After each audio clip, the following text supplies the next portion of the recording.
Depois do caso do meu marido com a minha melhor amiga e de eu ter perdido tudo, meu emprego, minha casa, até mesmo minha autoestima, ele disse que eu jamais me reergueria.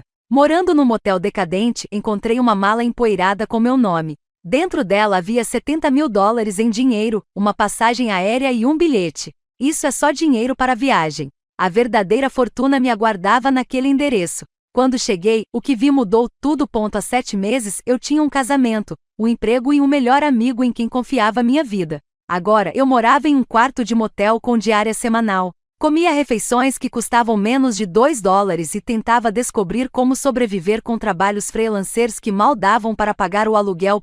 Meu marido, Justin, estava tendo um caso com minha melhor amiga, Natalie, há sabe-se lá quanto tempo. Quando os flagrei, tudo desmoronou tão rápido que pareceu orquestrado.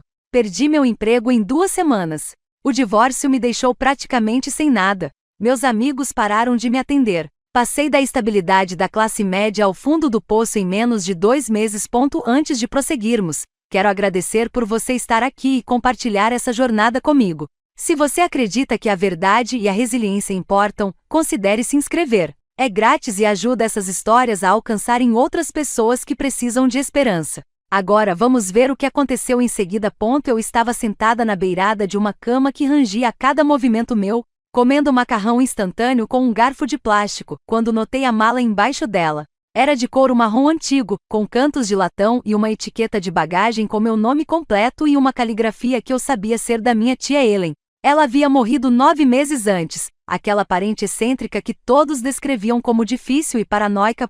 Peguei a mala. Encontrei a chave colada no fundo e a abri para descobrir $70.000 em dinheiro e um bilhete que reescrevia tudo o que eu pensava saber sobre a minha vida. O bilhete me alertava para não confiar em Justin ou Natalie, dizia que eles estavam planejando minha destruição desde antes do meu casamento e afirmava que a morte da minha mãe, 6 anos atrás, não tinha sido um acidente. A mensagem me direcionou para um endereço em Portland, onde a verdadeira fortuna me aguardava. E terminou com instruções para que eu concluísse o que minha mãe havia começado antes que a silenciassem. Ellen passou seus últimos anos reunindo provas enquanto todos a chamavam de louca. Agora, ela me oferecia uma escolha: pegar o dinheiro e desaparecer ou usá-lo para lutar contra aqueles que destruíram tudo. Meu nome é Samantha Garrey. Antes de tudo desmoronar, minha vida parecia normal o suficiente para que eu nunca a questionasse. Eu tinha um apartamento de 2 quartos em um bairro decente, onde as pessoas ainda se conheciam pelo nome. A senhora Tim, do outro lado do corredor, sempre sorria quando me via. O zelador realmente aparecia quando algo quebrava. O apartamento não era luxuoso. As paredes eram tão finas que eu conseguia ouvir os vizinhos assistindo televisão à noite. E o carpete tinha manchas dos inquilinos anteriores que não saíam, por mais que eu esfregasse. Mas Justin e eu tínhamos pintado a sala juntos. Passamos um sábado inteiro montando móveis de caixas desmontadas e penduramos fotos do casamento na parede, onde a luz da tarde fazia tudo parecer mais aconchegante do que realmente era. Trabalhei como coordenadora de marketing na Brennan & Associates, uma empresa de médio porte no centro da cidade que cuidava de campanhas para empresas locais, coisas pequenas, principalmente estratégias de mídia social para restaurantes familiares, reformulações de sites para consultórios odontológicos, marketing por e-mail para lojas de grife que mal podiam pagar pelos nossos serviços. Não era a carreira que eu imaginava quando me formei na faculdade, sonhando em trabalhar para grandes marcas, mas pagava $48.000 por ano, mais benefícios. Era o suficiente para cobrir minha metade do aluguel e das compras do supermercado, com um pouco sobrando para um jantar fora de vez em quando Justin e eu queríamos fingir que tínhamos mais dinheiro disponível do que realmente tínhamos. Meu chefe, Marcus Brennan, era profissional, mas distante. O tipo de supervisor que elogiava seu trabalho nas reuniões, mas nunca chegava a promovê-lo. Ele se lembrava de perguntar sobre o seu fim de semana, mas nunca ouvia a resposta de fato. Eu trabalhava lá há anos, recebendo avaliações de desempenho que elogiavam minha confiabilidade, mas que de alguma forma, nunca se traduziam em aumentos ou promoções. Mas eu não questionava. Aparecia todas as manhãs às 8h30, fazia café na copa usando a máquina que sempre falhava, sentava na minha mesa com vista para o estacionamento e fazia meu trabalho. Parecia estável, previsível, seguro. Justin trabalhava como consultor de negócios, ou pelo menos era o que ele me dizia. Sua rotina era irregular de maneiras que pareciam normais para alguém da sua área. Noites em claro finalizando propostas. Viagens de fim de semana para encontrar fundadores de startups em Seattle ou São Francisco. Teleconferências em horários inusitados com clientes da costa leste. Ele chegava em casa exausto, me dava um beijo na testa, esquentava o que tinha sobrado na geladeira e dormia no sofá com o laptop ainda aberto. Eu cobria com um cobertor e sentia uma estranha mistura de carinho e solidão. Orgulhosa por ele trabalhar tanto, mas ressentida com o pouco tempo que realmente passávamos juntos. Nos conhecemos há 7 anos em um jantar oferecido por amigos em comum. Ou pelo menos era o que eu sempre acreditei. Justin tinha sido encantador naquela noite. Fez perguntas sobre o meu trabalho e realmente ouviu as respostas. Fez piadas inteligentes, sem serem maldosas. Ofereceu-se para ajudar a arrumar a mesa depois do jantar. Quando todos já tinham ido para a sala de estar. Ele pediu meu número no final da noite e eu dei a ele, tentando não parecer muito ansiosa. Nosso namoro parecia natural e fácil, como se tivéssemos sido feitos um para o outro. Jantares em restaurantes descontraídos, passeios pela cidade, manhãs preguiçosas de domingo, lendo jornais na cama. Ele me pediu em casamento depois de 18 meses, ajoelhando-se no mesmo parque onde tivemos nosso terceiro encontro. Eu disse sim sem hesitar porque não conseguia imaginar um motivo para dizer não. Mas as coisas mudaram nos últimos 2 anos. Mudanças sutis que eu notei, mas me convenci de que eram normais. Justin ficou mais protetor com o celular, inclinando a tela para o lado quando eu passava, atendendo ligações em outro cômodo, colocando-o com a tela para baixo na mesa durante o jantar. Ele estava mais vago sobre seus projetos de trabalho, oferecendo descrições amplas em vez das histórias detalhadas que costumava compartilhar. Ele arrumava brigas por coisas pequenas. O jeito como eu colocava a louça na lava-louças, se precisávamos de legumes orgânicos ou comuns. Quanto tempo eu passava conversando com a Natalie. Natalie era minha melhor amiga desde a faculdade, quando éramos estudantes sem dinheiro, dividindo pacotes de miojo e conversando sobre o futuro que construiríamos um dia. Ela foi minha madrinha de honra, ao meu lado, com um vestido que escolhemos juntas. Chorou durante a cerimônia de um jeito que me fez chorar também. Ela nos ajudou a mudar para o apartamento, carregando caixas por 3 lances de escada e fazendo piadas sobre a quantidade de coisas que tínhamos acumulado. Todas as quintas-feiras à noite nos últimos 5 anos, ela vinha aqui com uma garrafa de vinho e nós sentávamos no meu sofá conversando sobre tudo.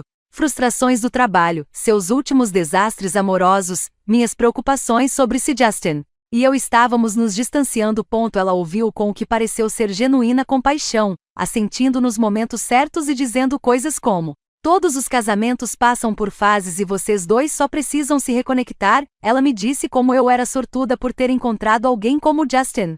Como a maioria dos homens não era tão compreensiva ou estável. Como eu não deveria menosprezar o que eu tinha. Acreditei nela porque questionar sua melhor amiga é como questionar a própria realidade. Se você não pode confiar na pessoa que esteve ao seu lado em todos os momentos importantes da sua vida por mais de uma década, então em quem você pode confiar?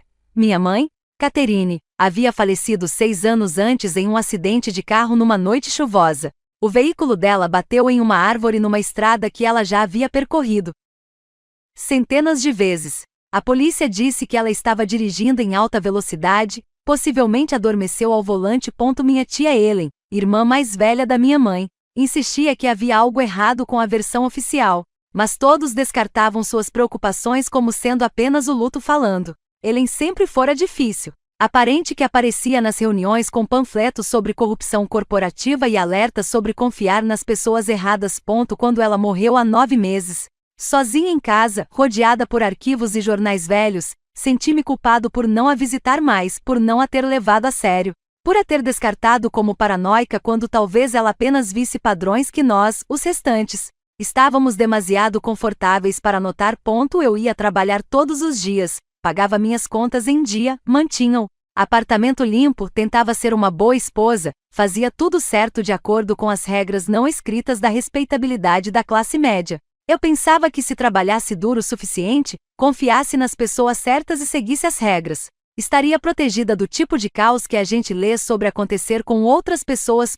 Eu pensava que fazer tudo certo importava, que lealdade significava alguma coisa, que a vida que eu havia construído era real, sólida e minha. Olhando para trás agora, deste quarto de motel com suas paredes manchadas de cigarro e a cama que rende a cada movimento, consigo ver como eu era ingênua. Como toda a minha vida foi cuidadosamente construída por pessoas que me viam como útil, e não como humana. Como cada relacionamento em que confiei foi uma performance artística, arquitetada para me manter submissa e alheia. O apartamento, o emprego, o casamento, a amizade. Tudo construído sobre alicerces que nunca foram reais. Mas eu ainda não sabia disso. Não estava vivendo minha vida normal 7 meses atrás. Acreditando na estabilidade da rotina e na proteção de seguir regras que se revelaram escritas por pessoas que não tinham a menor intenção de cumpri-las. Eu não sabia que Justin e Natalie estavam planejando minha destruição desde antes do meu casamento. Eu não sabia que a morte da minha mãe não tinha sido um acidente. Eu não sabia que a tia Ellen tinha passado seus últimos anos reunindo provas enquanto todos a consideravam louca. Eu não sabia de nada disso até encontrar aquela mala com $70 mil e um bilhete que me dava a opção de desaparecer ou lutar. E a essa altura, eu já tinha perdido tudo que considerava importante. A mala estava sobre a cama do motel ao meu lado, com $70 mil em dinheiro espalhados como provas em uma cena de crime. O bilhete de Ellen ainda estava em minha mão, o papel amolecido de tanto ser dobrado e desdobrado. Li tudo de novo, tentando entender as palavras que reescreveram toda a minha história. Eles estavam planejando isso desde antes do meu casamento. A morte da minha mãe não foi um acidente. Terminar o que ela começou antes que a silenciassem. Eu precisava entender como não tinha percebido. Como vivi numa mentira por 7 anos sem enxergar a verdade. Então, me permiti lembrar daquela terça-feira 6 meses atrás, quando minhas ilusões confortáveis finalmente se despedaçaram irremediavelmente. Naquela manhã, acordei com uma sensação de enjoo. Não era aquele tipo de náusea causada por comida estragada ou gripe, mas algo mais profundo. Uma sensação estranha no peito que dificultava a respiração. Tentei ignorar, seguindo minha rotina normal. Banho, torrada fofa que não consegui terminar. Me arrumando para o trabalho enquanto Justin dormia até mais tarde porque disse que tinha uma reunião até tarde na noite anterior e precisava descansar. Às 10 horas daquela manhã, eu estava sentada à minha mesa na Brennan & Associates, encarando um calendário de mídias sociais de um consultório odontológico, e não conseguia me concentrar. Minhas mãos estavam geladas. Meu coração disparava sem motivo aparente. A náusea piorou em vez de melhorar. E finalmente, entrei no escritório de Marcos e disse que precisava ir para casa. Eu esperava que ele dificultasse as coisas. Marcos não era o tipo de chefe que gostava que as pessoas saíssem no meio do expediente, mesmo quando estavam realmente doentes. Mas ele apenas me olhou com uma expressão que eu não consegui decifrar e disse: melhore logo, num tom que me arrepiou, como se ele já soubesse de algo que eu não sabia. Como se estivesse aliviado por eu estar indo embora. A viagem de volta para casa levou 20 minutos em meio ao trânsito do meio-dia. Mantive o rádio desligado porque o barulho estava insuportável. Minhas mãos tremiam levemente no volante. Eu dizia a mim mesma que estava sendo ridícula, que provavelmente era só uma virose estomacal e que a ansiedade estava piorando a situação. Mas o pavor só aumentava a cada quarteirão que eu dirigia. Essa certeza de que algo estava errado, mesmo sem nenhuma razão lógica para me sentir assim. Quando entrei no estacionamento do nosso prédio, vi o carro da Natalie numa vaga de visitantes. Um Honda Civic prata, no qual eu já tinha entrado centenas de vezes. Ela tinha uma chave do nosso apartamento e às vezes passava por aqui durante o dia se a internet dela estivesse com problemas e ela precisasse de Wi-Fi confiável para trabalhar. Não deveria ser estranho ver o carro dela ali. Mas numa tarde de terça-feira, quando Justin deveria estar no escritório e Natalie deveria estar trabalhando em seu próprio apartamento, algo parecia errado. Fiquei sentada no carro por 1 minuto inteiro, com o motor ainda ligado, tentando me livrar daquela sensação ruim no estômago. Provavelmente estavam trabalhando em algo juntos, talvez planejando uma surpresa para mim. Talvez Justin também tivesse chegado em casa doente e Natalie tivesse passado para ver como ele estava. Considerei uma dúzia de explicações inocentes, cada uma mais desesperada que a anterior. Finalmente, desliguei o motor e atravessei o estacionamento até o nosso prédio, subindo 3 lances de escada porque o elevador estava quebrado de novo. E caminhando pelo corredor com seu carpete gasto e a luz do teto piscando.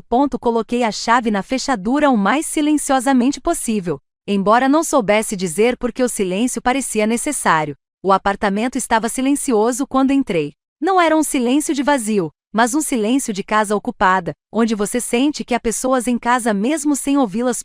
Eu estava na sala de estar, com a minha pasta de trabalho ainda no ombro, ouvindo. Foi então que ouvi a risada vinda do nosso quarto. A risada da Nathalie, não a risada normal dela, aquela que ela dava quando assistíamos a comédias no sofá ou quando eu dizia algo realmente engraçado. Era diferente. Mais íntima, o tipo de risada destinada a alguém específico, feita para fazer essa pessoa se sentir especial e desejada. Eu já a tinha ouvido usar essa risada anos atrás, quando ela namorava alguém de quem gostava muito na faculdade.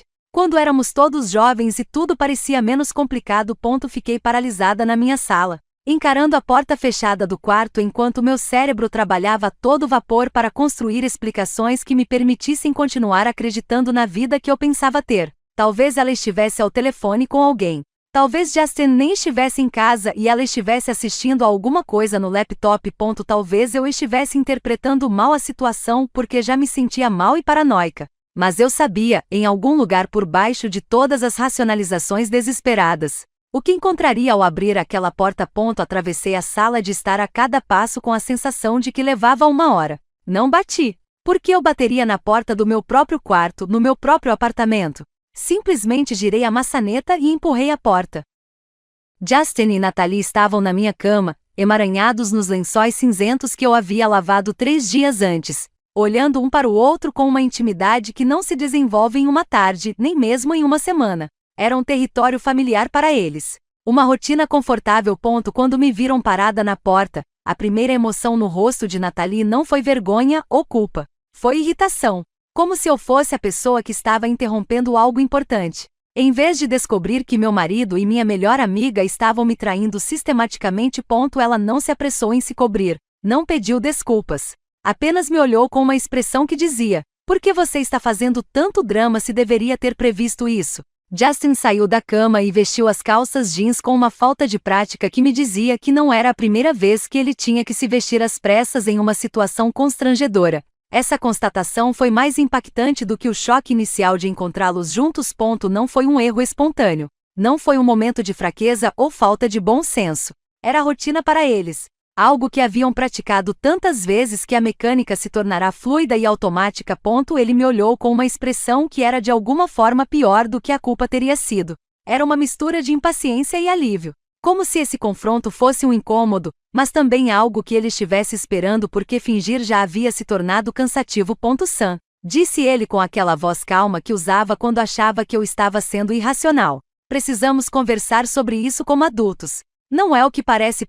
O absurdo daquela afirmação quase me fez rir. Era exatamente o que parecia. Mas ele ficou ali parado no nosso quarto, no meio da traição mais óbvia possível, tentando me manipular para que eu questionasse o que via. Como se eu fosse a culpada por me recusar a aceitar a versão distorcida da realidade que ele apresentava. Nathalie sentou-se, agarrando o lençol ao redor do corpo com uma modéstia que seria engraçada se não fosse tão insultante. Ela teve a audácia de me olhar com algo próximo à pena. Não queríamos que você descobrisse assim, disse ela. Como se houvesse uma maneira boa de descobrir que seu marido e sua melhor amiga estavam tendo um caso. Mas, sinceramente, Sam, isso já vinha se desenhando há muito tempo. Você devia saber que as coisas não estavam funcionando entre vocês dois. A presunção naquela declaração me deixou sem fôlego. Não apenas que ela estivesse dormindo com Justin, mas que ela achasse que eu deveria saber. Que isso era de alguma forma previsível, ou até mesmo minha culpa por não ter percebido antes. Que a traição deles era justificada porque meu casamento tinha problemas, que eu tinha sido estúpido ou cego demais para reconhecer. Fiz a pergunta que sabia que me arrependeria de ter feito. Quanto tempo? Minha voz soou estranha para mim. Calma demais, distante demais, como se eu estivesse perguntando sobre algo que não importava, em vez da destruição de toda a minha vida. Justin respondeu no mesmo tom impassível, como se estivesse discutindo um acordo comercial que já havia chegado ao fim. Importa? Tempo suficiente para termos certeza disso. Tempo suficiente para que fingir se tornasse mais difícil do que ser honesto. Aquela palavra, fingindo, me atingiu mais do que qualquer outra coisa. Há quanto tempo ele fingia me amar? Há quanto tempo cada beijo de despedida era uma encenação? Há quanto tempo cada eu te amo era uma mentira? E por quanto tempo Nathalie ficou sentada no meu sofá todas as quintas-feiras à noite bebendo meu vinho, me ouvindo falar sobre meus problemas conjugais e oferecendo conselhos para me manter complacente enquanto ela dormia com meu marido o resto da semana? Eu não gritei. Eu não chorei. Eu não joguei coisas nem fiz escândalo.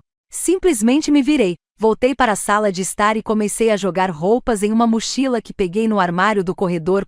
Meu laptop, carregadores, produtos de higiene pessoal, as coisas práticas que você precisa para sobreviver quando sua vida desmorona. Justin me seguiu, ainda sem camisa, ainda tentando ter a conversa adulta que havia mencionado. Ainda agindo como se essa fosse uma situação razoável que pudesse ser resolvida com uma discussão calma e uma comunicação madura.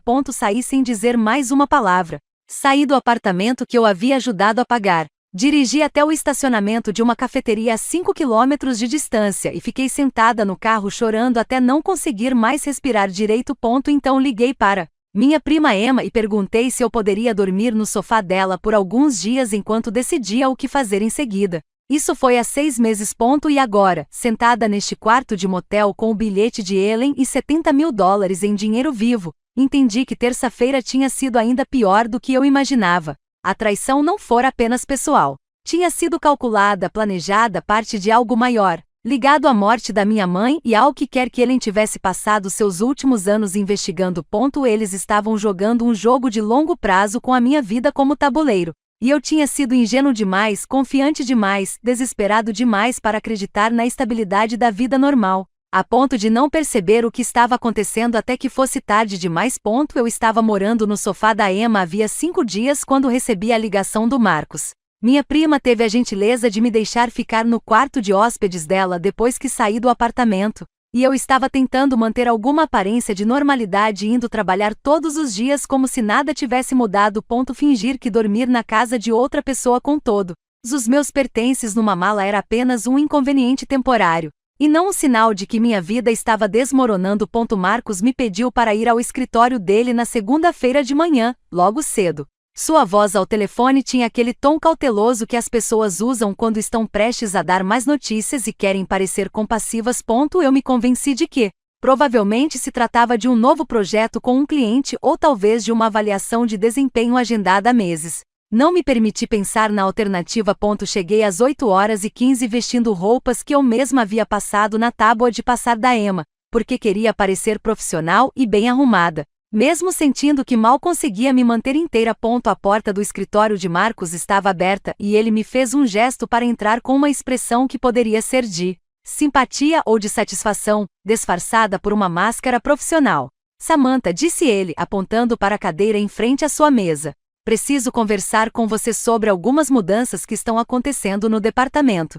Sentei-me com as mãos cruzadas no colo, tentando manter uma expressão neutra. Marcos mexeu em alguns papéis sobre a mesa, evitando meu olhar, e senti um frio na barriga antes mesmo que ele começasse a falar. Estamos reestruturando o departamento de marketing devido a restrições orçamentárias, disse ele, usando aquela linguagem corporativa cuidadosa, concebida para soar oficial e impessoal. Infelizmente, seu cargo será extinto. Estamos oferecendo um pacote de indenização que deve ajudar na transição. Ele deslizou uma pasta pela mesa em minha direção. Eu não a toquei. Apenas fiquei olhando para ele, tentando processar o que estava dizendo, enquanto meu cérebro gritava que aquilo não podia estar acontecendo. Não agora. Não quando tudo já estava desmoronando. Restrições orçamentárias. Repeti, ouvindo minha própria voz soar distante e oca. Acabamos de fechar contrato com 3 novos clientes no mês passado. Vi os relatórios trimestrais. Não estamos com dificuldades financeiras. A expressão de Marcos não mudou. Essas decisões são tomadas em níveis que estão acima do meu controle. Samantha, sinto muito, mas a decisão é final. Eu queria perguntar se isso tinha algo a ver com o Justin. Talvez o Marcos tivesse ficado sabendo da separação e decidido que eu era um estorvo ou uma distração, mas algo em seu rosto me impediu. Um lampejo de desconforto que sugeria que fazer perguntas não mudaria nada e só tornaria a situação mais constrangedora para nós dois. Peguei a pasta. Saí da sala dele e arrumei minhas coisas em 20 minutos. Ninguém olhou para mim. Meus colegas de trabalho, de repente, ficaram muito interessados nas telas dos computadores ou encontraram motivos urgentes para participar de reuniões. Às 9 horas daquela manhã, eu saía da Brennan & Associates com uma caixa de papelão contendo 4 anos da minha vida profissional e uma indenização que mal dava para pagar 2 meses de aluguel. Mais tarde, muito mais tarde, descobri que Marcos e Justin tinham sido colegas de quarto na faculdade, que a ligação entre eles sempre fizera parte da estrutura da minha vida sem que eu soubesse. Que meu emprego nunca fora tão seguro quanto eu acreditava. Que sempre fora condicionado a que eu continuasse útil a pessoas cujas intenções eu não compreendia. Mas, sentada no meu carro no estacionamento naquela manhã, senti o chão tremer sob meus pés novamente. Outro pilar se soltou enquanto eu ainda tentava recuperar o equilíbrio após o primeiro golpe. O processo de divórcio começou 2 semanas depois de eu perder o emprego. Justin contratou Elizabeth Hartley, uma advogada com reputação de ganhar casos por meio de agressividade processual e crueldade estratégica. Meu advogado foi designado pelo tribunal, um homem cansado chamado Gerald Stokes, que parecia ter desistido de acreditar na justiça em algum momento da década anterior e estava apenas cumprindo formalidades até se aposentar. Elizabeth entrou com petições que me retratavam como instável, irresponsável e potencialmente perigosa.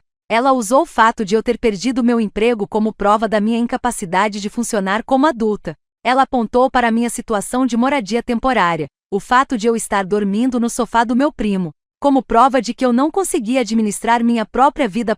Cada detalhe das minhas circunstâncias atuais se tornou munição em uma estratégia legal destinada a justificar por que Justin merecia ficar com tudo, enquanto eu não merecia nada. O juiz que presidia nosso caso era Robert Cunningham, um homem de quase 60 anos que tinha uma maneira eficiente de conduzir os processos, o que sugeria que ele já havia tomado suas decisões antes mesmo de ouvir qualquer depoimento.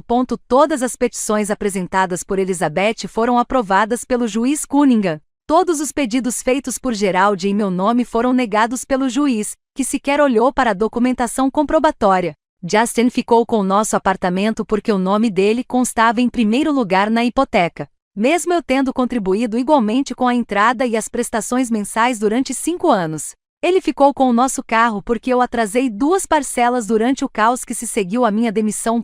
Ele ficou com os móveis que tínhamos comprado juntos, a poupança que tínhamos construído juntos, o fundo de aposentadoria para o qual eu contribuía há anos.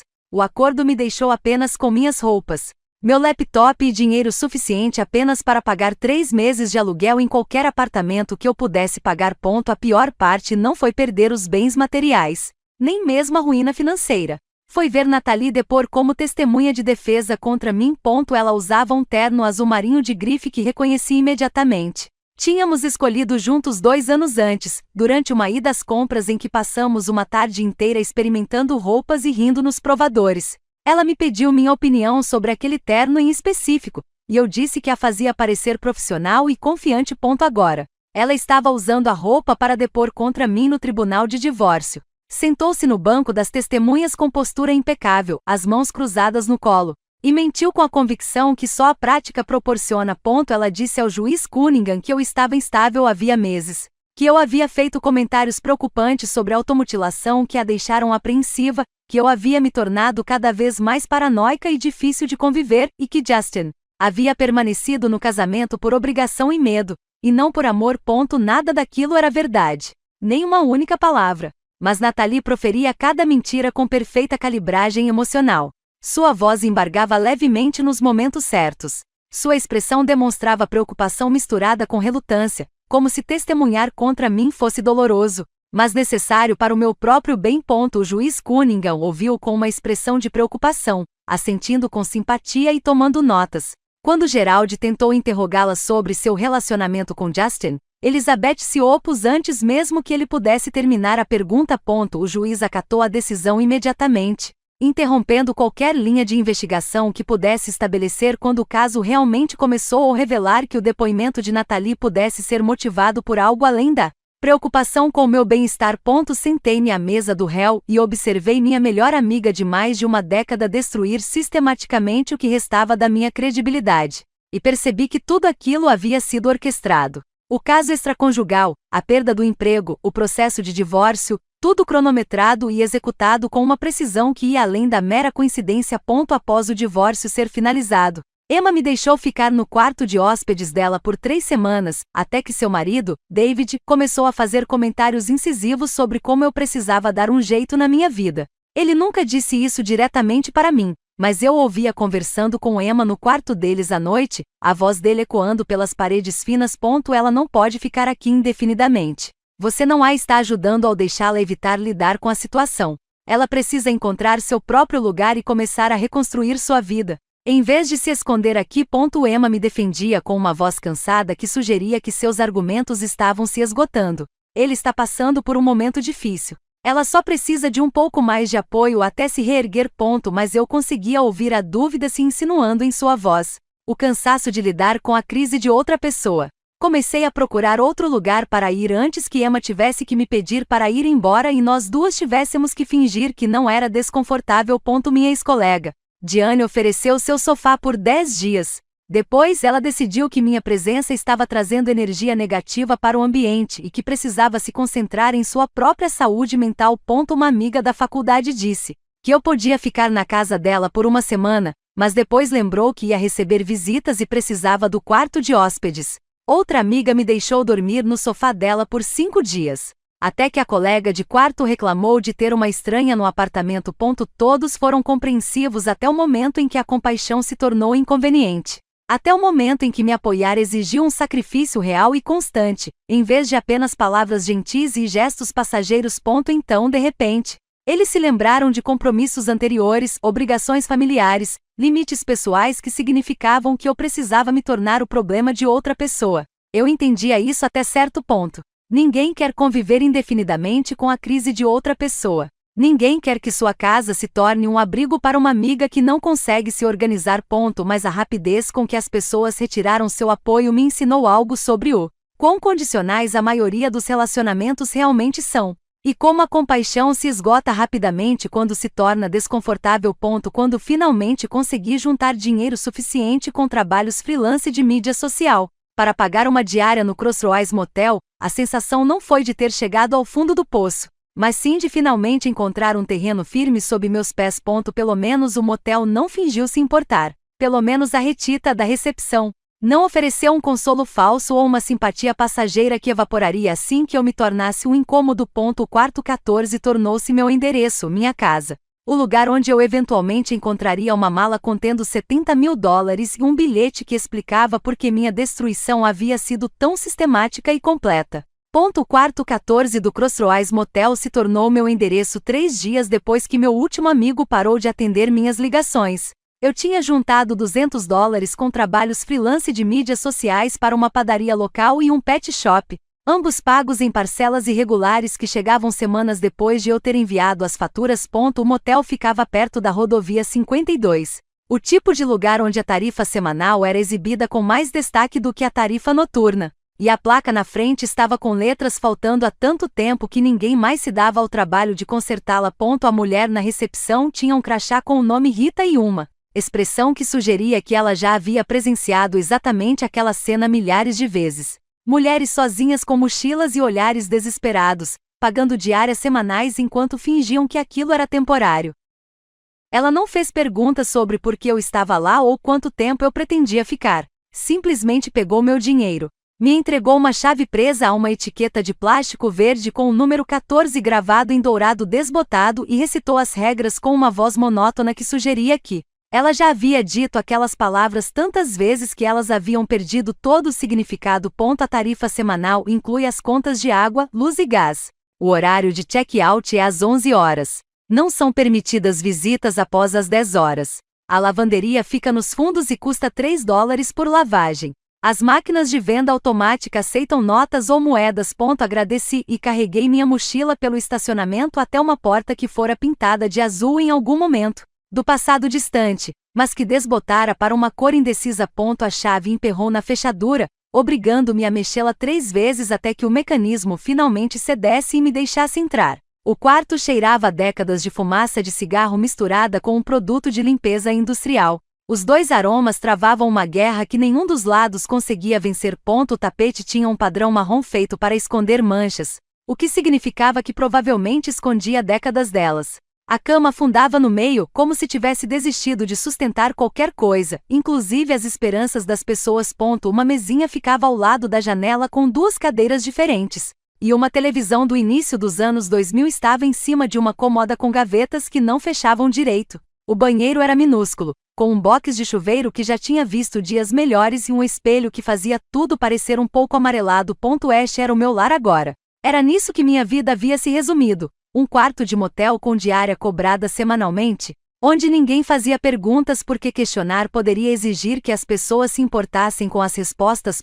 Tentei estabelecer algum tipo de rotina para não entrar em colapso total. Acordava cedo, preparava café instantâneo na pequena cafeteira que havia no quarto e passava as manhãs me candidatando a vagas online, cargos de coordenador de marketing, gerente de mídias sociais, qualquer coisa que parecesse remotamente relacionada à minha experiência e qualificações. Enviei dezenas de candidaturas por semana, personalizando cartas de apresentação e atualizando meu currículo para corresponder ao que a vaga parecia valorizar mais. Ninguém retornou a ligação. Ninguém sequer enviou um e-mail de rejeição. Minhas candidaturas desapareceram em algum limbo digital que as empresas usam para selecionar centenas de candidatos desesperados. E não recebi nenhuma resposta. À tarde, eu trabalhava em qualquer projeto freelance que aparecesse. Pequenas empresas que precisavam de alguém para gerenciar sua página no Facebook, escrever newsletters por e-mail ou criar artes gráficas para promoções. O trabalho pagava mal e chegava esporadicamente. Mas era o suficiente para cobrir minha diária semanal no motel, e ainda sobrava um pouco para comida. O jantar geralmente era macarrão instantâneo preparado no micro-ondas. Às vezes eu me dava ao luxo de comprar uma lata de sopa ou uma refeição congelada na loja de conveniência a 2 quarteirões de distância. Eu comia sentada na beira da cama assistindo a programas de televisão que não me interessavam, só para ter algum barulho que não fosse o som dos meus próprios pensamentos. Meus vizinhos eram praticamente invisíveis.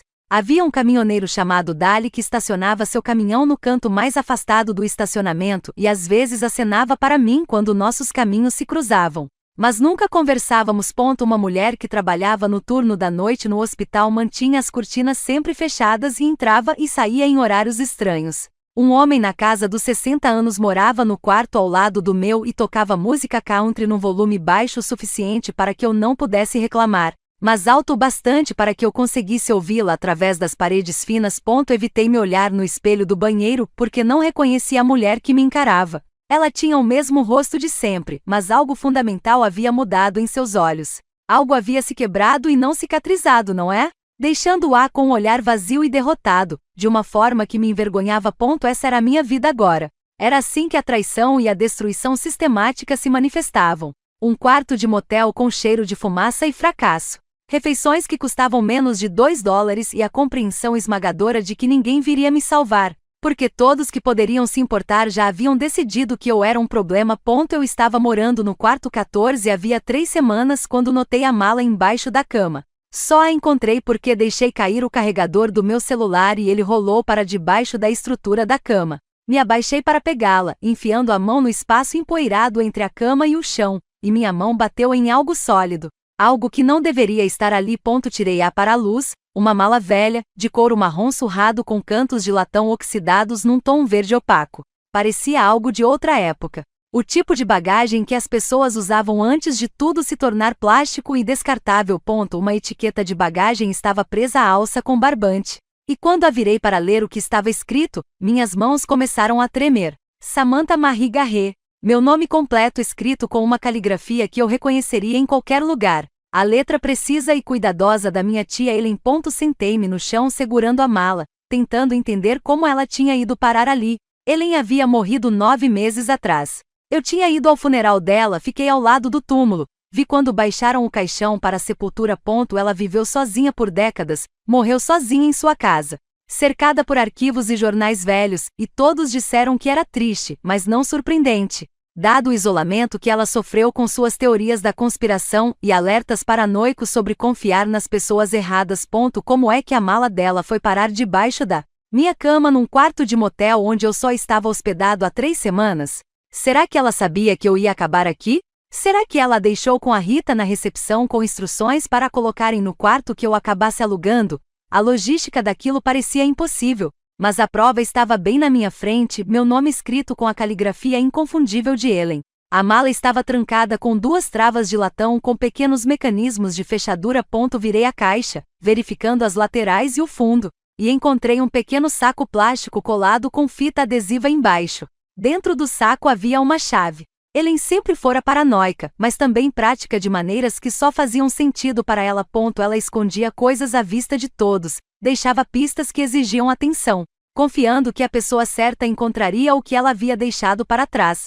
Retirei a fita adesiva, tirei a chave do saco plástico e destranquei a mala com as mãos que não paravam de tremer. Dentro havia dinheiro. $70.000 em notas amarradas com elásticos, a maioria notas de $100 com algumas de 50 misturadas. As notas tinham um leve cheiro de naftalina e livros antigos, como se tivessem ficado guardadas em algum lugar por anos antes de serem colocadas naquela mala. Por baixo do dinheiro havia um bilhete simples impresso em papel que começava a amarelar ligeiramente nas bordas. Portland, Oregon. Data de partida, daqui a 4 dias. E embaixo do bilhete havia um bilhete escrito à mão em papel amarelo, com a caligrafia inconfundível de Ellen.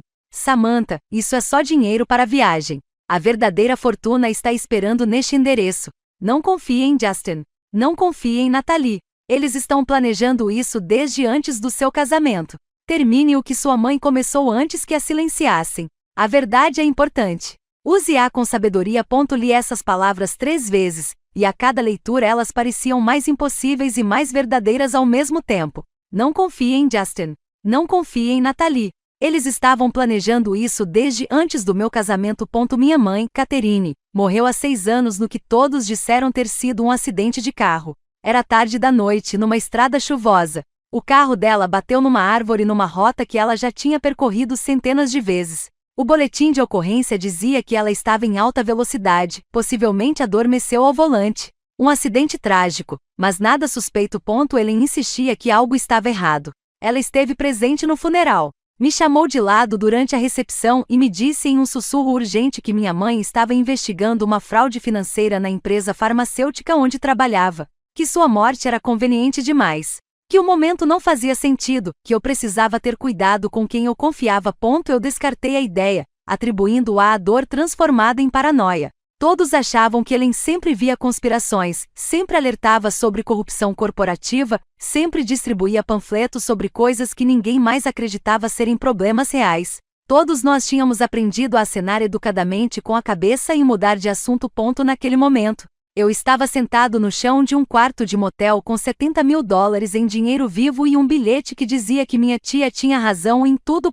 Passei aquela noite no quarto 14, encarando o dinheiro e o bilhete sem conseguir dormir, sem conseguir pensar em nada além da escolha que Ellen estava me obrigando a fazer. Pela manhã, decidi que não fugiria. Cansei de ser o alvo das coisas. Cansei de desaparecer enquanto as pessoas que destruíram minha vida seguiam em frente impunes. Arrumei minha mochila com os poucos pertences que importavam. Algumas roupas, meu laptop, os $70.000 embalados em uma sacola impermeável. Deixei um bilhete para Rita na recepção dizendo que havia pago a semana inteira, mas que não voltaria. E ela olhou para mim com uma expressão que poderia ser de preocupação ou de alívio por seu problema semanal com o inquilino estar se resolvendo sozinho. Boa sorte, disse ela, o que poderia significar qualquer coisa. O voo para Portland partiu cedo na manhã de uma quinta-feira de um aeroporto regional a 40 minutos de distância. Eu havia reservado usando o dinheiro da Ellen e passei toda a viagem de carro tentando não pensar no que eu estava realmente fazendo. Atravessando o país de avião para seguir as instruções de uma tia falecida que todos consideravam paranoica. Investigando uma teoria da conspiração que ligava o caso extraconjugal do meu marido à morte da minha mãe 6 anos atrás.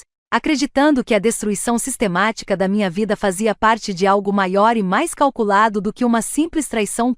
Quando falei assim, pareceu uma loucura. Mas o bilhete da Ellen estava na minha mala, o dinheiro era real e a passagem aérea tinha o meu nome. Loucura ou não, eu ia. A companhia aérea era daquelas de baixo custo que cobram extra por tudo, até pelo direito de respirar. Ou pelo menos foi essa a impressão que tive quando tentaram me cobrar $15 para levar uma mochila que pesava menos que a maioria das crianças pequenas.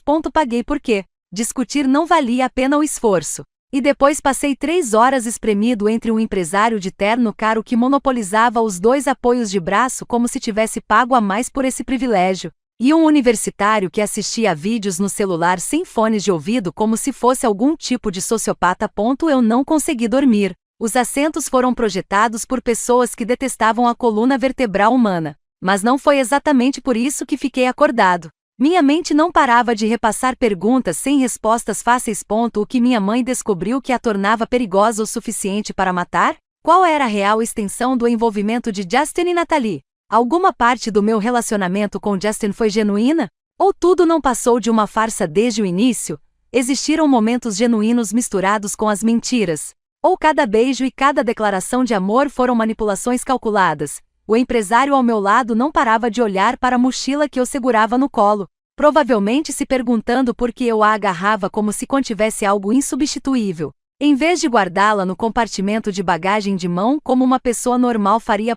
Eu queria lhe dizer que continha $70.000 e possivelmente a chave para entender porque minha vida inteira havia sido sistematicamente desmantelada. Mas eu apenas fiquei olhando pela janela para a escuridão pontilhada por luzes dispersas lá embaixo. Cidades e vilas cheias de pessoas cujas vidas provavelmente faziam sentido para elas de maneiras que a minha já não fazia mais. Portland me recebeu com um céu cinzento e uma chuva diferente da chuva de casa. Mais fria, mais pesada, daquele tipo de chuva que penetra na roupa e se acumula nos ossos. Aluguei um carro usando parte do dinheiro da Ellen e um cartão de crédito que eu vinha evitando porque provavelmente já estava quase no limite. O atendente da locadora mal olhou para mim. Apenas processou a papelada com a eficiência de alguém que já fez essa transação 10.000 vezes e parou de carregar a transação número 50. O endereço que Ellen havia escrito me levou para fora da cidade em direção ao Lago Azigo, um subúrbio que parecia tranquilo de uma forma que sugeria riqueza, privacidade e vizinhos que cuidavam da própria vida.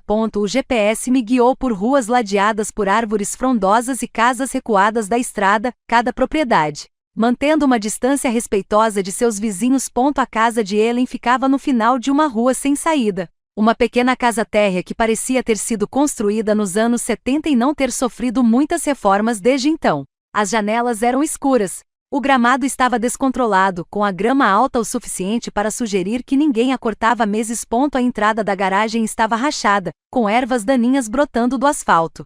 Era o tipo de propriedade que gritava: "Alguém morreu aqui", e ninguém sabe o que fazer com isso ainda. Estacionei na entrada da garagem e fiquei sentada no carro alugado por 1 minuto inteiro, com o motor ligado, tentando decidir se eu era realmente corajosa o suficiente para levar isso adiante. O bilhete de Ellen tinha me dado um endereço e me dito que a verdade estava me esperando ali. Mas e se a verdade fosse pior que as mentiras?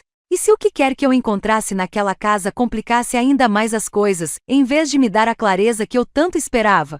Desliguei o motor e saí antes que pudesse me convencer do contrário. A porta da frente estava trancada, mas Ellen havia deixado uma segunda chave na mala, colada com fita adesiva dentro de um pequeno envelope com a inscrição casa. Entrei, respirando um ar com cheiro de mofo e intocado. O cheiro característico de um lugar onde ninguém abria uma janela, cozinhava ou vivia uma vida de verdade há meses. O interior era exatamente como eu esperava. Com base nas descrições da família sobre a situação de vida de Ellen. Livros por toda parte, empilhados em prateleiras, amontoados em mesas e enfileirados ao longo dos rodapés. Arquivos de metal na sala de estar, onde a maioria das pessoas colocaria um sofá. Papéis organizados em caixas com etiquetas escritas com a caligrafia precisa de Ellen. A cozinha parecia praticamente sem uso, apenas uma cafeteira, um micro-ondas e uma pia cheia de louça que ninguém havia lavado antes de ela morrer. Mas o bilhete me indicava o caminho para o galpão atrás da casa, não para a casa em si. Atravessei até a porta dos fundos e dei de cara com um quintal tomado pelo mato, onde a grama e as ervas daninhas haviam tomado conta do que talvez um dia tivesse sido uma tentativa de jardim. O galpão ficava no canto mais afastado, uma estrutura de talvez 3x4 metros, com fechaduras mais novas na porta do que em qualquer outra coisa na propriedade. Esse detalhe chamou a atenção imediatamente. Todo o resto parecia velho e negligenciado, mas aquelas fechaduras eram industriais recentes. O tipo de ferragem que você usa quando está protegendo algo importante. Usei a terceira chave que Ellen havia deixado. Essa tinha a inscrição galpão e a fechadura abriu suavemente, como se tivesse sido revisada recentemente. O interior do galpão era organizado de uma forma que fazia a casa parecer caótica em comparação. Armários de arquivo alinhavam-se em uma parede, cada gaveta etiquetada com um ano, desde a década de 1980 até o ano passado. Caixas estavam empilhadas ao longo de outra parede, indexadas com a precisão que se encontraria em um arquivo profissional. E no canto dos fundos, parcialmente escondidas sob uma lona e algumas latas de tinta estrategicamente posicionadas, havia um alçapão embutido no chão. Movi as latas de tinta e puxei a lona. O alçapão tinha uma maçaneta e uma fechadura. E quando tentei a quarta chave que Ellen havia deixado, ela se abriu, revelando uma escada que descia para a escuridão. Liguei a lanterna do meu celular e desci para o que se revelou ser um porão que havia sido transformado em uma sala de provas com temperatura controlada. O espaço tinha, talvez 2 metros de altura e 4,5 metros quadrados, iluminado por fitas de LED alimentadas por bateria que piscavam quando eu chegava ao pé da escada. O ar era fresco e seco, mantido por um desumidificador que zumbia suavemente num canto. Armários de arquivo, mais caixas. Uma mesa com um laptop e o que parecia ser um antigo toca-fitas, e espalhados por toda parte, fotografias e documentos protegidos em capas plásticas transparentes. Ellen passou anos construindo isso, um arquivo secreto documentando algo que ela acreditava valer a pena preservar, mesmo que todos pensassem que ela era paranoica por fazer isso. Comecei pelas fotografias porque estavam bem à minha frente, dispostas sobre a mesa como provas num julgamento. A primeira que peguei fez as minhas mãos tremerem tanto que quase a deixei cair. Minha mãe, Catherine, estava entre Justin e Natalie no que claramente era algum tipo de conferência. Os três usavam crachás e roupas casuais de negócios, sorrindo para a câmera como colegas que se conheciam bem. A faixa ao fundo dizia: Cúpula Anual de Pesquisa da Meridian Pharmaceuticals. A data impressa na parte inferior da foto era de 8 anos atrás. 8 anos, 2 anos inteiros antes de eu supostamente ter conhecido Justin por acaso em um jantar. 2 anos antes de nosso relacionamento ter começado. Encarei aquela fotografia, meu cérebro tentando construir explicações que me permitissem manter qualquer resquício da narrativa em que eu acreditava sobre a minha própria vida. Talvez eles tivessem se encontrado rapidamente em uma conferência e esquecido o assunto. Talvez fosse uma coincidência. Talvez a foto estivesse com a legenda errada. Mas eu sabia que não era coincidência. Justin não tinha me conhecido por acaso. Ele tinha sido colocado na minha vida deliberadamente. Cultivado como um relacionamento por pessoas que precisavam ter acesso à minha mãe e me viam como ponto de entrada mais fácil. Eu já era um alvo antes de ser namorada. Uma presa antes de ser esposa. E cada momento de intimidade, cada declaração de amor, cada promessa sobre o nosso futuro juntas tinha sido uma performance artística a serviço de algo que eu só agora começava a entender. Com as mãos trêmulas, coloquei a fotografia de lado e peguei o toca-fitas. O toca-fitas era antigo, um daqueles modelos portáteis dos anos 80 com alto-falantes embutidos e uma alça para transporte. Ao lado havia uma pilha de fitas cassete, cada uma etiquetada com a caligrafia de Ellen, contendo datas, nomes e breves descrições. Peguei a primeira fita da pilha, etiquetada como Justin Garrey e Richard Moss. Março de 2019. Discussão sobre o andamento da investigação de Catherine Vaughan. O nome da minha mãe escrito ali, com a caligrafia cuidadosa de Ellen, apertou meu peito. Coloquei a fita no aparelho, apertei o play e ouvi estática seguida de vozes que me fizeram gelar as mãos. A primeira voz era a de Justin. Eu ouvia aquela voz todos os dias há 7 anos. Ouvia-a dizer que me amava. Ouvia-a fazer promessas sobre o nosso futuro juntos. Agora eu a ouvia falar da minha mãe como se ela fosse um problema a ser resolvido. Catherine está se aproximando demais, disse Justin, com um tom profissional e completamente desprovido de emoção. Ela fez cópias dos dados do ensaio clínico e está se reunindo com alguém da FDA. Ainda não sei quem, mas estou tentando descobrir através da Samantha. Uma segunda voz respondeu, mais velha e com mais autoridade. Deve ser Richard Moss. Não podemos deixar isso se tornar público. As aprovações que conseguimos valem bilhões. E se ela expor a manipulação de dados, enfrentaremos acusações criminais e o fim da empresa. Você consegue contê-la por meio da filha? Eu tentei, disse Justin. Mas Catherine não discute detalhes do trabalho com Samantha. Ela é protetora. Acha que está protegendo a filha ao não envolvê-la em suas investigações. Na verdade, isso está dificultando o meu trabalho, porque Samantha não sabe nada de útil, então precisamos considerar outras opções, disse Richard. E algo em seu tom me fez gelar o sangue. Soluções mais permanentes. Não podemos arriscar tudo porque um contador resolveu ter consciência. Interrompi a gravação porque não conseguia respirar direito. Eles estavam discutindo o assassinato da minha mãe, planejando tudo como se fosse uma decisão de negócios, avaliando opções e considerando estratégias. E Justin, o homem com quem me casei, o homem com quem construí uma vida, fazia parte dessa conversa. Ele estava me usando para tentar obter informações sobre o que minha mãe sabia. E quando isso não funcionou, ele participou do planejamento do assassinato dela. Forcei-me a apertar o play novamente. Há maneiras de fazer parecer um acidente, continuou Richard. Temos pessoas especializadas nesse tipo de problema. Acidentes de carro acontecem o tempo todo, especialmente em noites chuvosas em estradas perigosas. Ninguém questiona esses casos. E depois? Perguntou Justin. Se Catherine morrer, Samantha ficará devastada. Ela se apoiará em mim, o que me dará mais acesso à vida dela.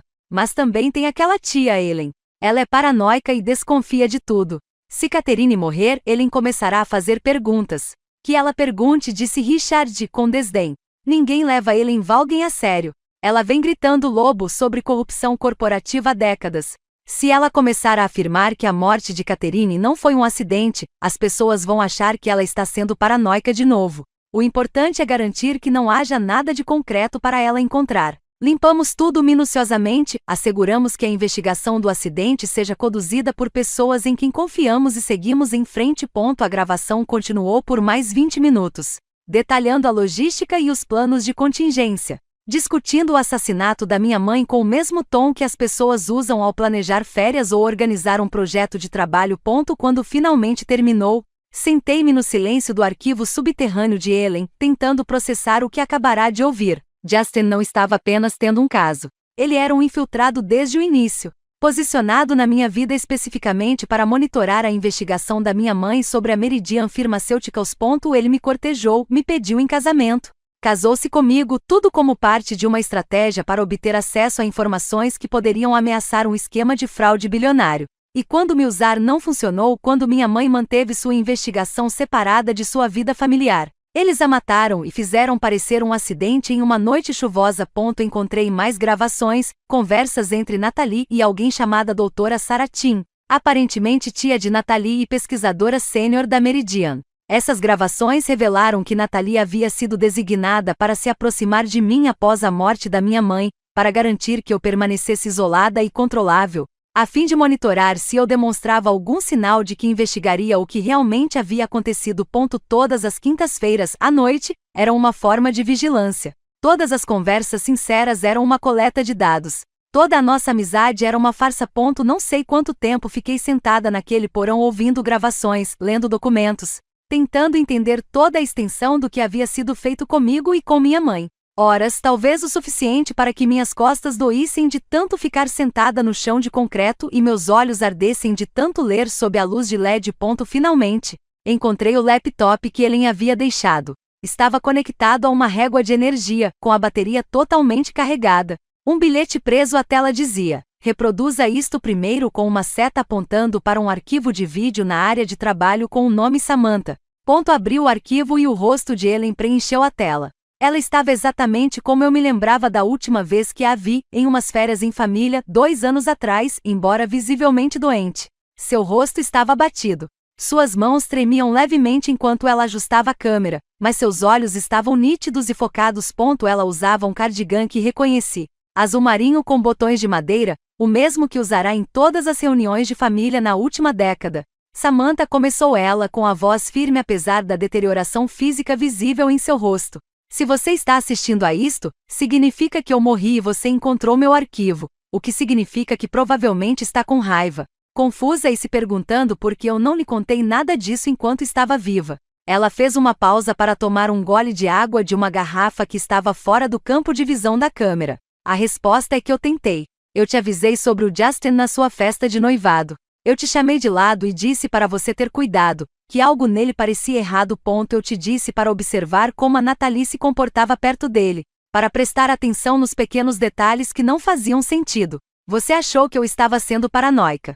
Disse que ouvia conspirações em todo lugar e que precisava te deixar viver sua vida sem interferências. A expressão de Ellen suavizou-se um pouco, e eu não a culpo por isso. Passei décadas sendo a integrante da família que todos descreviam como difícil e excêntrica. Aquela que distribuía panfletos sobre corrupção corporativa no Dia de Ação de Graças. Aquela que alertava sobre os perigos de confiar em pessoas com sorrisos perfeitos e explicações convenientes. Quando tentei te avisar sobre o Justin, você já tinha aprendido a descartar tudo o que eu dizia como paranoia. Ela ajustou levemente o ângulo da câmera, inclinando-se para a frente. Sua mãe, Catherine, era minha melhor amiga muito antes de ser sua mãe. Crescemos nos protegendo mutuamente e quando ela descobriu o que Meridian estava fazendo, veio primeiro a mim porque sabia que eu a ajudaria a documentar tudo corretamente. Passamos meses construindo um caso, coletando provas e nos preparando para ir às autoridades federais. Então ela morreu naquele acidente conveniente. E eu soube exatamente o que tinha acontecido, embora ainda não pudesse provar. Ellen tossiu, cobrindo a boca com um lenço de papel. Quando retirou, pude ver sangue no tecido branco. Passei os últimos 6 anos da minha vida reunindo as provas que você tem em mãos agora. Cada documento, cada gravação, cada rastro financeiro. Fiz isso porque amava sua mãe e porque amo você. Porque não podia deixar que eles saíssem impunes depois de matar Catherine e destruir sua vida. Ela olhou diretamente para a câmera com uma intensidade que me fez sentir como se estivesse na sala comigo. Você tem 2 opções, Samantha. Assim como sua mãe teve 2 opções antes de ser morta. Você pode pegar o dinheiro que lhe deixei e desaparecer. Mude de identidade. Mude-se para bem longe. Viva com conforto e segurança. E nunca olhe para trás. Ninguém a culparia por escolher a sobrevivência em vez da justiça. Você já perdeu tanto. Merece paz, se é isso que deseja. Ellen tossiu novamente com mais força desta vez, e precisou fazer uma longa pausa antes de continuar. Ou você pode lutar. Pode usar tudo que eu reuni e acabar com essas pessoas. Exponha Meridian. Exponha Justin, Natalie e todos que participaram do assassinato da sua mãe e da sua destruição. Não será fácil. Eles têm dinheiro, advogados, conexões políticas. Você será ameaçada. Será assediada. Poderá correr perigo. Mas Samantha, se você lutar, poderá vencer. E mesmo que não vença completamente, fará com que paguem pelo que fizeram. Ela sorriu. Aquele sorriso torto que eu me lembrava da infância, quando ela me dava biscoitos extras escondido ou me deixava ficar acordada depois da hora de dormir lendo na biblioteca dela. De qualquer forma, você terá uma história que vale a pena contar. Sua mãe ficaria orgulhosa de você, não importa o que você escolha. Mas acho que nós 2 sabemos qual escolha te deixa em paz à noite. A expressão de Ellen voltou a ficar séria. Eu te amo, Samantha. Não deixe que eles vençam. Ela estendeu a mão para pegar algo fora do campo de visão da câmera e em seguida, olhou de volta para a tela. Ah, e tem mais uma coisa que eu não mencionei no material escrito. Conta número 7743 da Mountain Pacific Credit Union. A senha é o número de matrícula da sua mãe na Meridian. Essa é a verdadeira fortuna. Os 70 mil na mala são só dinheiro para a viagem. Use o que está nessa conta para lutar ou para fugir, mas, pelo amor de Deus, use. O vídeo terminou com Ellen estendendo a mão em direção à câmera. E então a tela ficou preta. Fiquei olhando para a tela em branco por um longo tempo antes de pegar meu celular e procurar o número de telefone da Mountain Pacific Credit Union. A ligação para a Mountain Pacific Credit Union levou 45 minutos navegando por menus automatizados até que finalmente consegui falar com uma pessoa.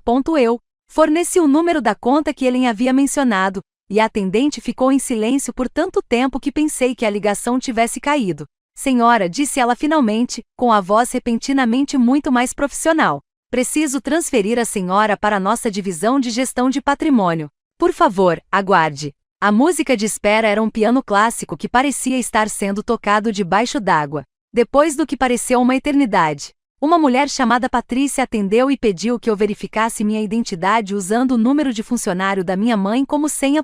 Quando lhe dei os números, ela fez uma pausa antes de explicar, com palavras cuidadosas, que Ellen havia criado um fundo fiduciário em meu nome. O fundo contém carteiras de ações, imóveis e direitos de propriedade intelectual que sua mãe adquiriu antes de falecer, disse Patrícia. O valor total é de aproximadamente 14 milhões de dólares. Estruturado para protegê-lo de contestações judiciais e garantir que somente você possa acessá-lo. 14 milhões de dólares. As palavras não pareciam reais. Pareciam diálogos de um filme sobre a vida de outra pessoa, não a minha. Eu estava sentada no arquivo subterrâneo de uma mulher morta, cercada por evidências de conspiração e assassinato, e agora me diziam que eu tinha acesso a mais dinheiro do que eu conseguia compreender. Ellen passou 6 anos não apenas coletando provas, mas também construindo uma base financeira que me permitiria lutar sem ser destruída por honorários advocatícios e intermináveis batalhas judiciais. Ela embrulhou a justiça como um presente e a deixou com recursos suficientes para realmente alcançá-la. Eu escolhi lutar. Usando as informações de contato que Ellen havia deixado em seus arquivos, liguei para a agente Maria Torres no escritório do FBI em Portland. Ela atendeu no terceiro toque com um tom que sugeria que estava ocupada e não tinha tempo para o assunto da minha ligação. Aqui é a Torres. Meu nome é Samantha Garrett, eu disse, percebendo minha própria voz tremer um pouco. Minha tia Ellen Vaughan me deixou informações sobre um caso que acho que você está tentando construir a respeito da Meridian Pharmaceuticals. Silêncio do outro lado da linha durou tanto que verifiquei meu celular para ter certeza de que a ligação não havia caído. Onde você está agora? Perguntou Maria com um tom completamente diferente. Lazo, na propriedade da minha tia. Não saia. Estou indo até você. Não fale com mais ninguém sobre isso. Não toque em mais nada. E o que quer que Ellen tenha deixado para você, espere por mim. Chegarei em 40 minutos. Ela desligou antes que eu pudesse responder. Maria chegou em 35 minutos, o que sugere que ela dirigiu mais rápido do que provavelmente era permitido por lei. Ela estava perto dos 50, com alguns fios grisalhos em meio aos cabelos escuros presos em um rabo de cavalo prático, vestindo jeans e um blazer com o distintivo do FBI preso ao cinto. Ela me olhou parada no quintal tomado pelo mato da casa de Ellen, com uma expressão que era parte ceticismo, parte esperança. Mostre-me, disse ela. Eu a conduzi até o galpão, desci a escada até o arquivo subterrâneo e observei sua expressão mudar enquanto ela absorvia os arquivos. As caixas, a documentação organizada de 6 anos de investigação. Ela colocou luvas de látex antes de tocar em qualquer coisa, pegou arquivos e leu com uma intensidade que me fez entender por que Ellen havia confiado nela.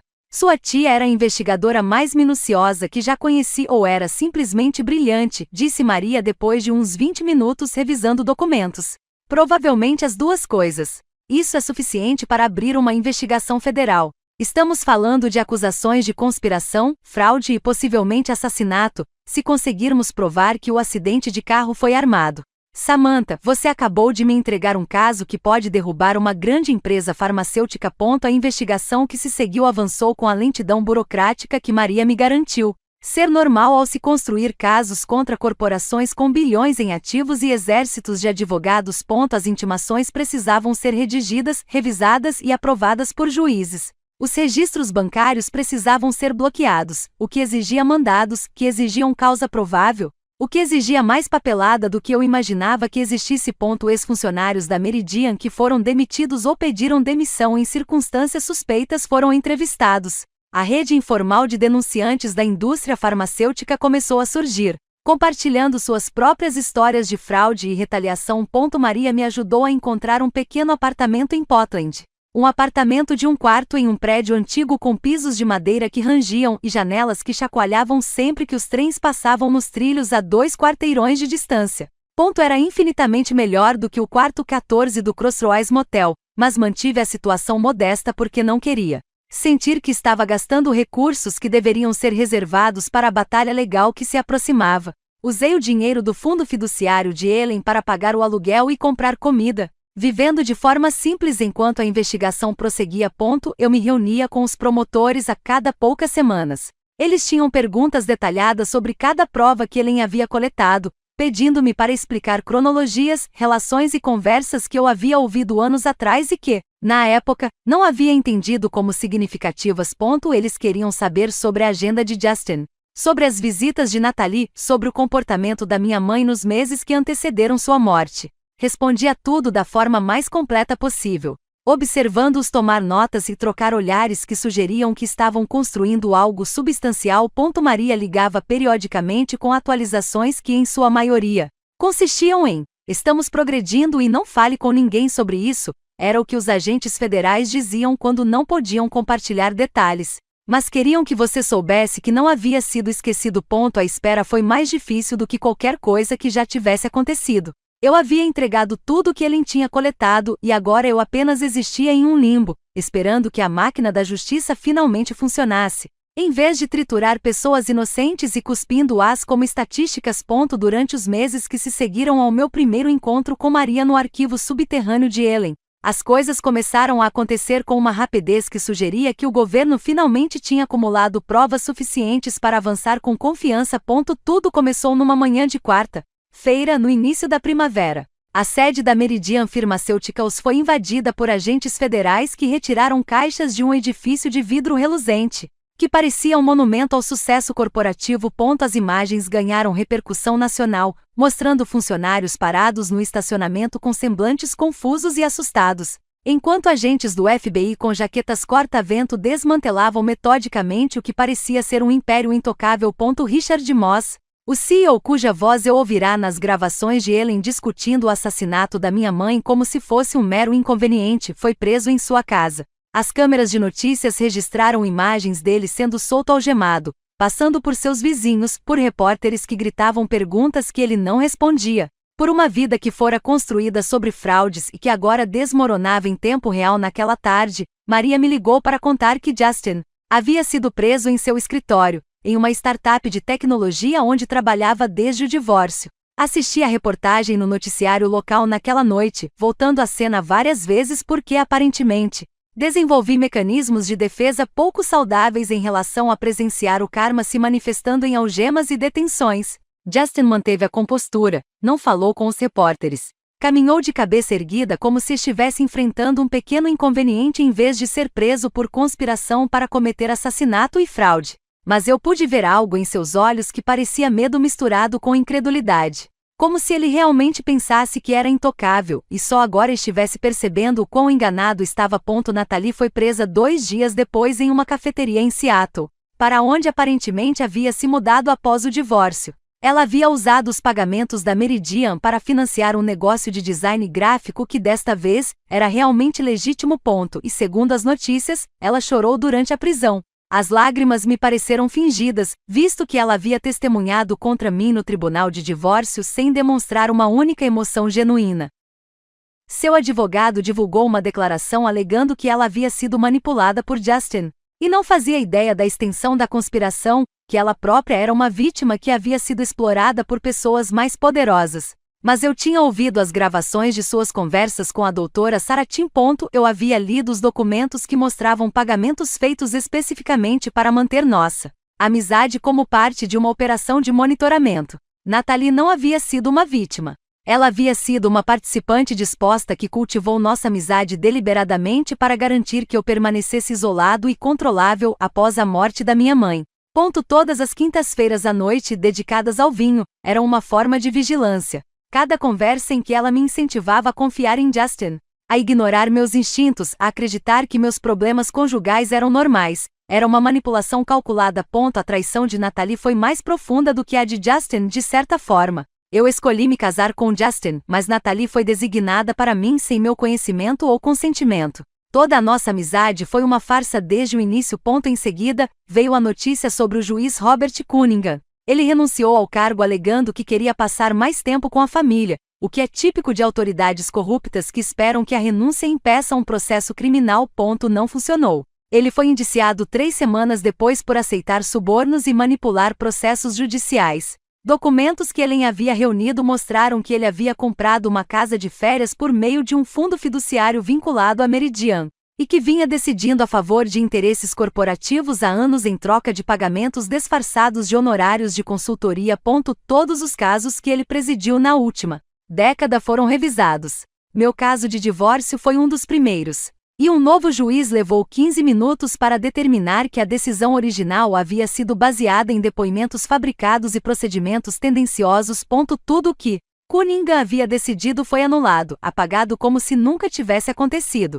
Maria me ligou no dia em que a revisão do meu caso foi concluída. Seu casamento com Justin está sendo anulado em vez de finalizado como um divórcio. Ela disse que os tribunais declararam o acordo inválido desde o início devido à fraude. Você também recebe um pedido formal de desculpas do sistema judicial, seja lá o que isso signifique. Valia alguma coisa. Não o suficiente para desfazer o dano ou apagar meses de sofrimento, mas alguma coisa. O pedido formal de desculpas do sistema judicial chegou na forma de uma carta em papel timbrado oficial do tribunal, assinada por 3 juízes, incluindo o que analisou meu caso. A carta reconhecia que eu havia sido submetido a um processo fundamentalmente comprometido por corrupção e depoimentos fabricados. O documento expressava pesar pelos danos causados por um sistema que falhou em me proteger de uma fraude coordenada. Eram 2 páginas de linguagem jurídica cuidadosa que tentavam transmitir remorso sem admitir culpa de uma forma que pudesse abrir caminho para novos processos judiciais.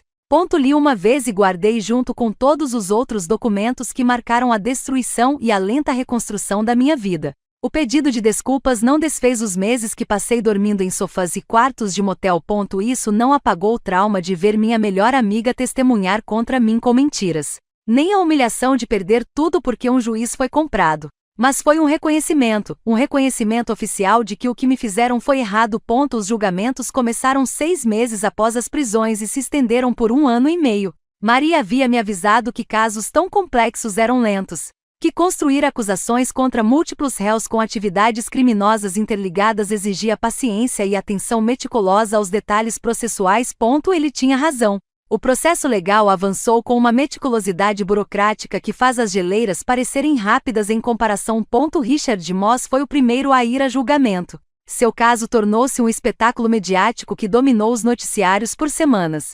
Denunciantes da indústria farmacêutica testemunharam sobre a cultura de fraude na Meridian, descrevendo como os executivos incentivavam os pesquisadores a manipular os dados dos ensaios clínicos e como as preocupações com a segurança eram sistematicamente ocultadas quando ameaçavam a aprovação de medicamentos lucrativos.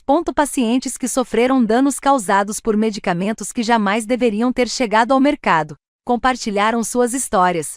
Uma mulher cuja filha morreu devido a complicações relacionadas a um medicamento da marca Meridian, que teve sua aprovação acelerada com dados de segurança falsificados, falou por 20 minutos sobre o sofrimento da sua filha.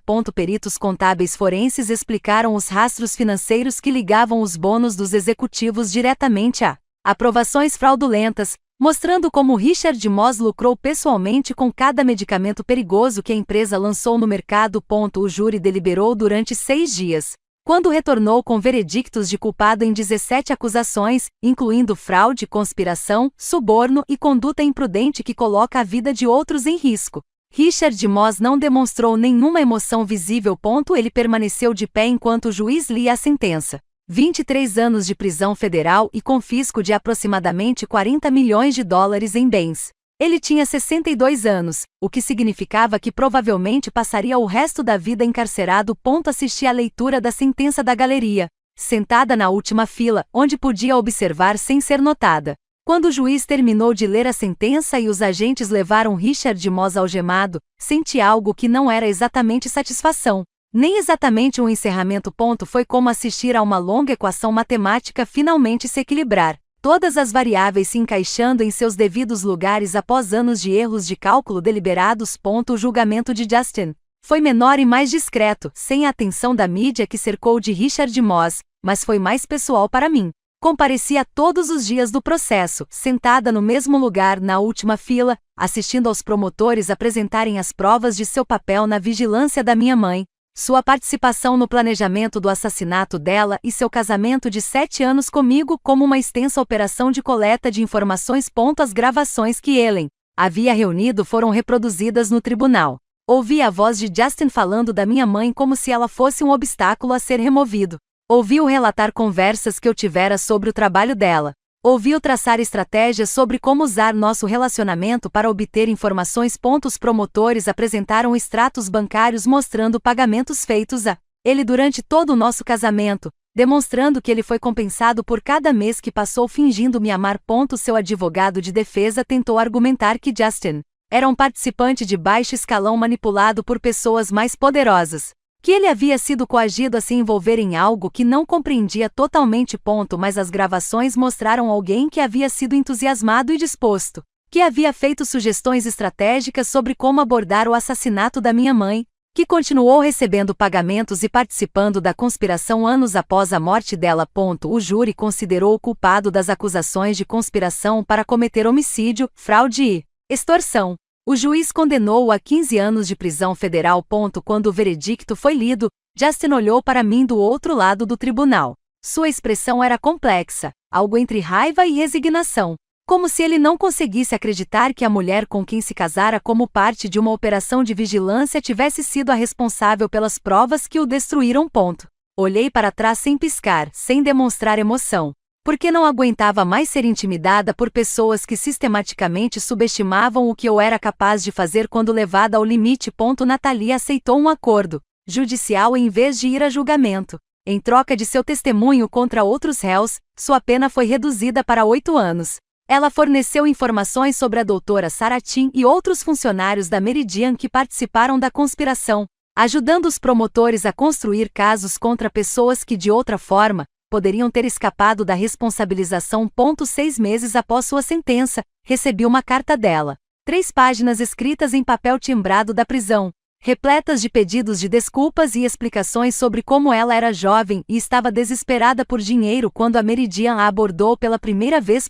Como ela havia feito escolhas terríveis das quais se arrependia todos os dias. Como a tarefa de se tornar minha amiga começou como um mero trabalho, mas se complicou quando ela passou a se importar comigo. Apesar das mentiras. Ela perguntou se poderíamos, eventualmente, encontrar uma maneira de nos perdoar e seguir em frente. Porque nossa amizade tinha significado algo real, mesmo tendo sido construída sobre engano. Li a carta uma vez enquanto tomava meu café da manhã no meu apartamento em Portland. E não senti nada além de uma satisfação vazia. A carta era uma autojustificação disfarçada de remorso, uma tentativa de reescrever a história para que Natalie pudesse se ver como vítima das circunstâncias, em vez de participante ativa na destruição da vida de outra pessoa.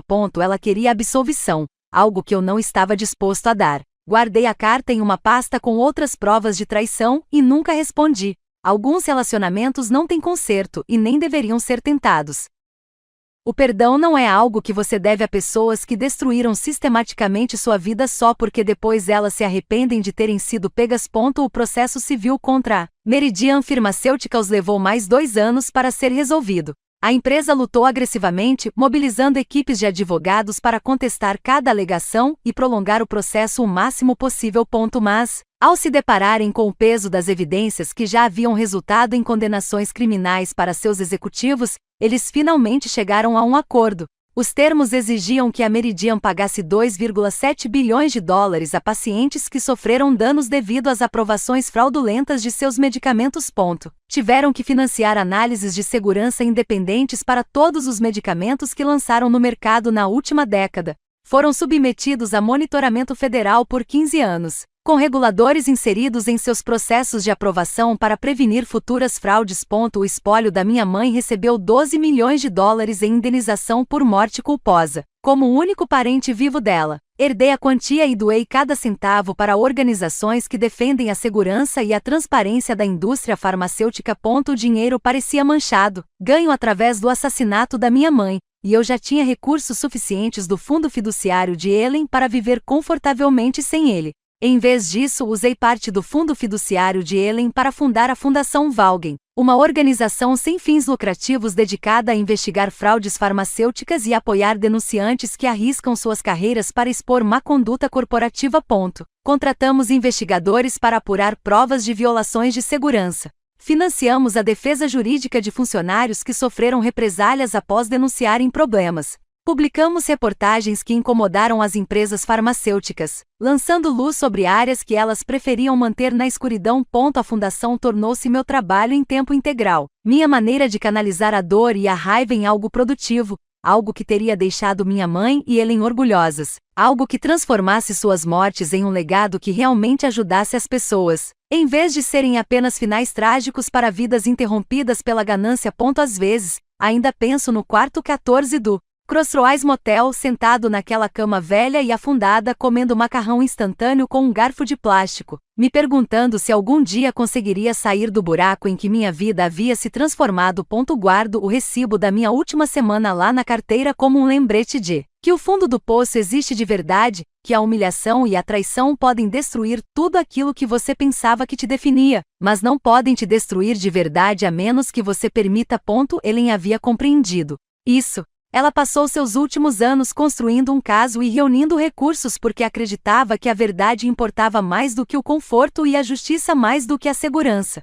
Ela estava certa. A tia paranoica que todos ignoravam era a única que entendia como o mundo realmente funcionava, que reconhecia que pessoas poderosas não deixam de ser corruptas só porque você confia nelas ou segue regras que elas ignoram. A última verdade que Ellen me deixou provou ser profética de maneiras que ainda estou descobrindo.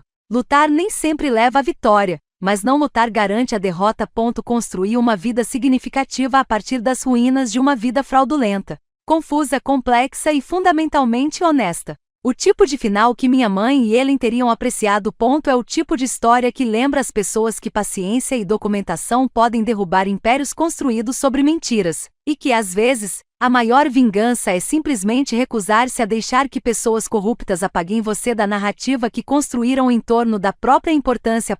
Eu não sou mais a mesma mulher que encontrei aquela mala debaixo da cama do motel. Sou mais forte do que ela era, mais cautelosa com a confiança, mas também mais segura do que realmente importa. Aquela mulher não entendia o quanto ela poderia sobreviver ou o quão poderosa ela poderia se tornar quando tudo mais lhe fosse tirado. Sou grata por não ser mais ela. Se essa história de justiça e resiliência te prendeu até o fim, mostre seu apoio clicando no botão curtir agora mesmo. Minha parte favorita foi quando Samantha descobriu o arquivo secreto de Ellen e percebeu que sua tia paranoica tinha razão o tempo todo. Qual foi o seu momento favorito? Compartilhe sua opinião nos comentários abaixo. Não perca mais histórias inspiradoras de verdade e redenção como esta. Inscreva-se e ative o sininho para receber notificações assim que publicarmos um novo vídeo.